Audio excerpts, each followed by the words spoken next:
Hey guys, my name is Jay and welcome to another Minecraft tutorial video. Today we're going to be looking at a fully automatic cobblestone generator. So if you need a lot of stone for some projects coming up in your survival world, then you want to check this one out. I recommend starting around about 10 blocks high just to give yourself some clearance from the ground.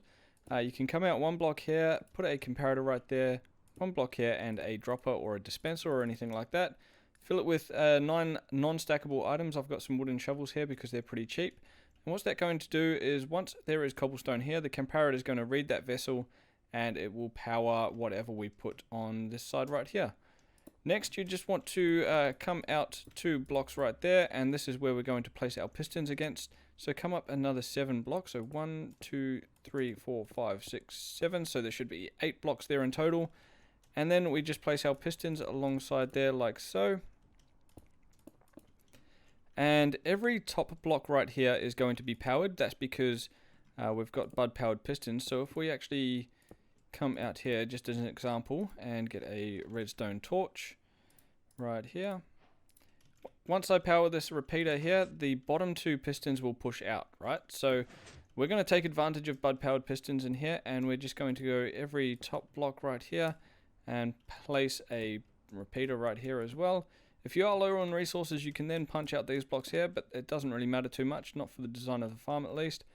And then we need to take this signal from here, which we use a block right there, get some glass out this side and up as well, and then some redstone dust right there, and we just continue this all the way along. This is a very easy way to get your redstone up vertically. And if you are having trouble, I did release a video not too long ago about vertical redstone, so I'll put a card coming up on screen now and a link in the description if you're having trouble with that. So now we will see if we put a full block here, it powers and all of the pistons go off. So that is looking wonderful. At this stage you can also actually go ahead and delete all of these blocks if you want to, but otherwise if you're using them for scaffolding or something in a survival world, you don't need to get rid of. Alright guys, now that you've got your pistons in place, the comparator powers them all, you want to get your cobblestone generator in place. So we want to go out 1 and up 2 right there, and then out this side another 4 blocks and up at the end there too. You want to knock out that block there and then bring these blocks all the way around like so, and down here so that no water or lava is going to escape. And the same on this side here. Next, you want to get your piston in place. So the cobblestone is going to generate there. You want a piston right up here. And then you want to knock out those blocks there. And you want to also knock out these blocks here.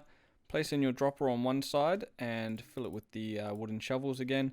And then your redstone comparator on this side. Next, you can place in your water on this side so that it flows into the piston right there. And then your lava here. And you'll see that the cobblestone will generate. It's going to power that comparator, so then we just need to take that output and power the piston. The way you're going to do that is just by putting another block right there, a block right here, and some redstone dust on top of that. And there we go. Now it is working wonderfully.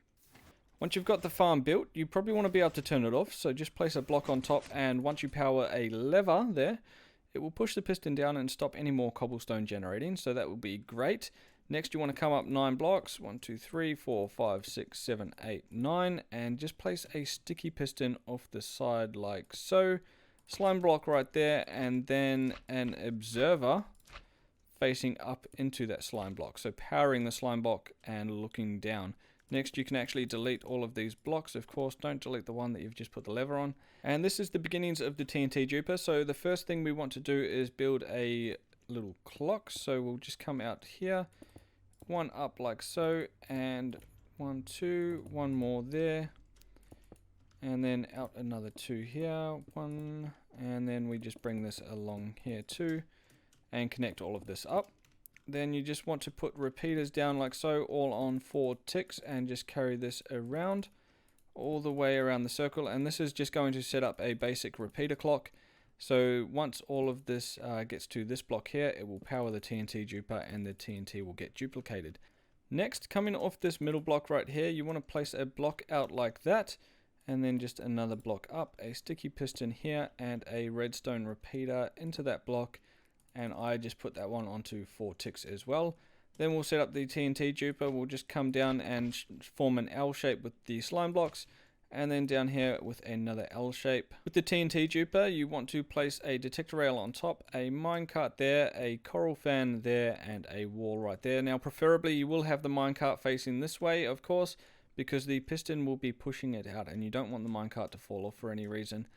The next thing is you place your TNT there, and once the machine actually turns on, the TNT will be in this area, and whenever that detector rail updates, it's going to power the TNT, of course. And then you want to have some fence gates right here, so 1, 2, and 3.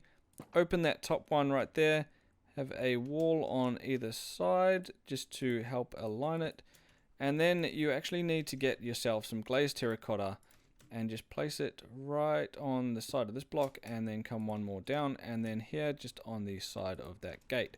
Now you don't want a terracotta block right there because of course that'll obstruct the slime blocks right there. So just like that, and that just helps align it. I did try it in my creative world without these blocks, and the TNT just blows up the entire contraption. Now we need to create the TNT priming circuit, which will open the fence gates at the right time for the TNT to blow up and hit the cobble right there. So you want to come down, place a piston right on top of that block right there, an observer facing down, and then just a block right there too. Next you can actually go ahead and place a piston right there and one right beside it too, and then bring this out. Put a repeater all the way along on 4 ticks right there. Oops, 1, 2, 3 right there. And then go ahead and place some observers here and just have them staggered like so. Blocks on top right there and blocks beside there, and then you want a block there and a block there. Put repeaters into here and just stagger the timings of these.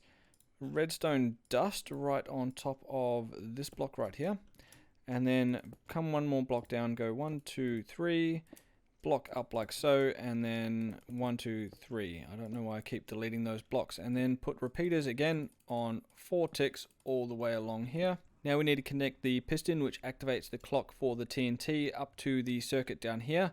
So what I do is I just place a redstone torch right there, block up like that, some dust on top there, and then we use the glass again to bring this all the way up. So usually you need to go up 1, 2, 3, 4 like so, and then just come out 1 block here and 1 block up like that, and then the redstone dust will place into that piston right there.